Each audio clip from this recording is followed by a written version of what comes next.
Hello दोस्तों, secret science की एक और नई वीडियो में आपका स्वागत है। आज हम कुछ ऐसे पुराने रहस्यमय चीजों के बारे में बात करने वाले हैं जिनका जवाब आज तक अनकहा और अनसुलझा बना हुआ है। आज इंसानों ने तकनीकी क्षेत्र में भले ही सफलता पा लिया हो, लेकिन हमारा जीवन ऐसा हमेशा से नहीं था। हमारे पूर्वज तकनीकी क्षेत्र में इतने उन्नत नहीं थे जितने हम आज हैं। इन सब के बावजूद हमें समय समय पर ऐसे तकनीकी अवशेष धरती में दफन मिले हैं जो हमारे लिए अब तक रहस्यमय बना हुआ है। भले ही तकनीक हजारों साल पुराना हो, फिर भी इसकी जटिल संरचना और उपयोग आज भी वैज्ञानिकों के लिए बड़ा सवाल बना हुआ है। Number 1, एंटिकाइथेरा mechanism.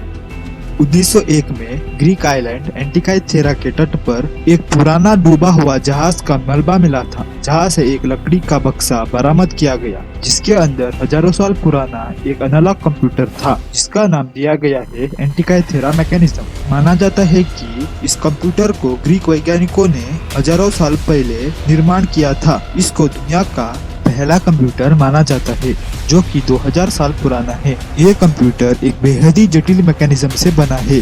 वैज्ञानिकों ने जब इसे इंफ्रारेड टेक्नोलॉजी से डिकोड किया तो पाया कि इस कंप्यूटर का 82 अलग अलग भाग था। जब वैज्ञानिकों ने ध्यान से इन भागों का परीक्षण किया तो पाया कि इन भागों पर ग्रीक भाषा में कुछ शब्द अंकित थे। जानकार मानते हैं कि हमारे पूर्वज इसका उपयोग सूर्य और चंद्रग्रहण की भविष्यवाणी करने के लिए इस्तेमाल करते थे। वही कुछ वैज्ञानिकों का दावा है कि इस डिवाइस का प्रयोग तारों के गणना के लिए भी इस्तेमाल किया जाता होगा और अपने सौरमंडल में मौजूद ग्रहों की स्थिति को ट्रैक किया जाता होगा। लेकिन ये कंप्यूटर अभी तक रहस्य बना हुआ है, क्योंकि इस कंप्यूटर को क्यों बनाया गया था और क्या हमारे सभ्यता इतनी उन्नत थी कि वे ऐसी जटिल मैकेनिज्म हजारों साल पहले बना पाते। Number 2, Greek fire. Greek fire प्राचीन समय का एक बेहद ही खतरनाक हथियार था। इसका आविष्कार रोमन एम्पायर ने 7वीं शताब्दी में किया था। वे इस ग्रीक फायर का इस्तेमाल युद्ध में एक रहस्यमय हथियार के रूप में करते थे। इस हथियार से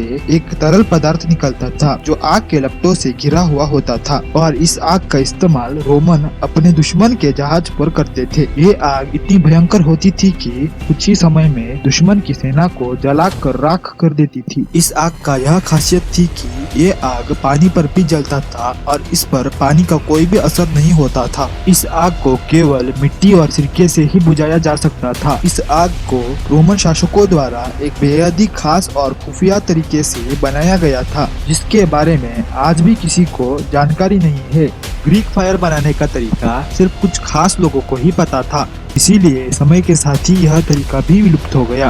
प्राचीन ग्रीक के किताबों में भी इस फायर का जिक्र मिला है, लेकिन इस रहस्यमय आग बनाने के विधि से जुड़ी हुई कोई जानकारी अब तक हमें प्राप्त नहीं हुई है। समय समय पर कई लोगों ने ग्रीक फायर को बनाने की कोशिश की थी, पर सभी अभी तक असफल रहे हैं। कुछ वैज्ञानिकों का मानना है कि इस आग में सोडियम क्विकलाइम या फिर कैल्शियम फॉस्फेट का यूज किया जाता होगा, लेकिन इस दावे में कितनी सच्चाई है ये अभी तक कोई नहीं जानता। Number 3, dander bulb. हम सब जानते हैं कि पिरामिड एक मास्टरपीस है और इस दुनिया का सबसे बड़ा अजूबा है। ये इतनी सटीकता से बना हुआ है कि यकीन नहीं होता कि ये 4000 साल पुराना है। हम सब जानते हैं कि इजिप्ट का कलाकृतियाँ बहुत ही रहस्यमय होता है। इजिप्ट में डेंड्रा के पास एक मंदिर में जो मिस्र के भगवान हथौर के लिए समर्पित है, वहाँ के पत्थर पर तराशा हुआ एक तस्वीर है जिस पर कुछ इजिप्शियन सेवक बड़ा बल्ब पकड़े दिखाई देते हैं। इसे डेंड्रा बल्ब या इजिप्शियन लाइट बल्ब भी कहा जाता है। जब हम इसकी संरचना को विस्तार से पता करने की कोशिश करते हैं तो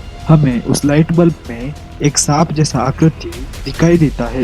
वैज्ञानिक कहते हैं कि यह सांप जैसा आकृति गर्म तंतु का काम बल्ब में करता होगा, जिसे हम आधुनिक बल्ब में फिलामेंट कहते हैं। इजिप्शियन मान्यता के अनुसार सांप ज्ञान और सफलता का प्रतीक माना जाता है। जब आप इस बल्ब को ध्यान से देखेंगे तो आपको पता चलेगा कि इस बल्ब के अंत में एक फूल जैसा ढांचा है जो इस बल्ब को बिजली के स्रोत से जोड़ता है। यह बल्ब एक खंबे पर रखा है जो कूलेंट के रूप में काम करता है। वैज्ञानिक कहते हैं कि यह कूलेंट इस बल्ब के फिलामेंट को उपयोग के बाद ठंडा करता होगा। अब आपको लग रहा होगा कि यह बल्ब उपयोग करने में लगने वाले बिजली वे कहां से लाते होंगे, तो मैं आपको बता दूं दोस्तों, डेंड्रा से कुछ किलोमीटर दूर बागदाद में पुरातत्व विभाग के लोगों को एक प्राचीन बैटरी मिला जब इन बैटरियों को कार्बन डेटिंग किया गया तब उन्होंने पाया कि ये बैटरियां करीब 2000 साल पुराना है, जिससे हमें समझ में आता है कि इन बैटरियों का इस्तेमाल इजिप्शियन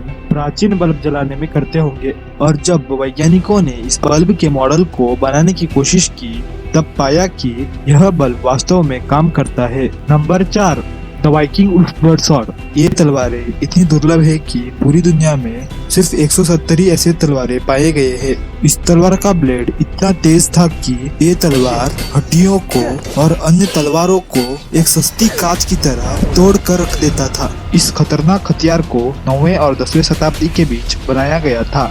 तब ये तलवार जिस किसी के भी पास होता था उन्हें उच्च बिरादरी के लोग माना करते थे। फिर 11वीं शताब्दी में इसे बनाने की तकनीक वाइकिंग के साथ ही खो गया। ये इतनी शुद्ध धातु से बना था कि इसे देखकर खोजकर्ताओं ने यह निष्कर्ष निकाला कि इस धातु को हजारों साल पहले बनाना नामुमकिन सा था, क्योंकि जब जर्मनी के एक यूनिवर्सिटी में इन तलवारों का परीक्षण किया तो उन्होंने पाया कि इस तलवार की ब्लेड और हैंडल में मैग्नीशियम और आर्सेनिक का मात्रा बहुत ही ज्यादा था। लेकिन वे इस तरह की तलवार बनाने में कैसे कामयाब रहे, ये अब तक का बड़ा रहस्य बना हुआ है। जबकि इस तरह की तलवार बनाने में 3000 डिग्री सेल्सियस तक धातु को गर्म करना पड़ता है, तो प्रश्न उठता है कि वे उन दिनों में इतनी ज्यादा तापमान कैसे हासिल कर लेते थे। Number 5, Roman concrete. अगर आप रोम की यात्रा करते हुए वहाँ की इमारतों पर गौर करोगे तो आज भी आपको वहाँ पर कई इमारतें मिल जाएंगे जो हजारों साल पुरानी हैं, पर आज भी उन इमारतों पर किसी चीज का कोई असर नहीं पड़ा है और समय को मात देते हुए ये इमारतें ऐसे ही खड़े हुए हैं। इन इमारतों का इतना मजबूत होने में सबसे बड़ा राज उनके अंदर लगने वाला कंक्रीट है। इन इमारतों पर जिस तरह की कंक्रीट का इस्तेमाल किया गया है वे आज तक की कंक्रीट से बेहद ही अलग है। प्राचीन समय में रोमन शासकों ने इन कंक्रीट के अंदर कई ऐसी चीजों का इस्तेमाल किया था जिसके बारे में आज शायद ही किसी को जानकारी होगा।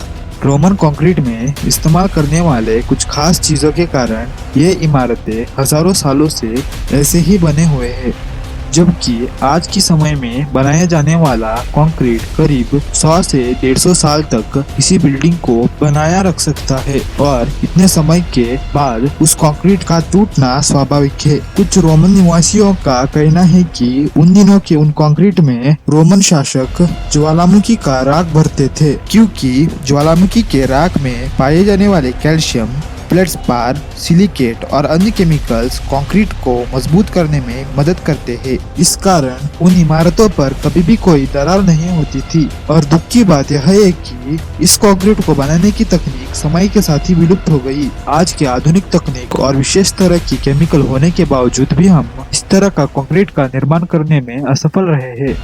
आज के लिए बस इतना ही। अगर आपको इस वीडियो से कुछ नया जानने को मिला है तो इस वीडियो को लाइक कर दीजिएगा और सब्सक्राइब करना ना भूलिए। ऐसी ही मजेदार साइंस फैक्ट्स के लिए हमारे चैनल से जुड़े रहे। Thanks for watching.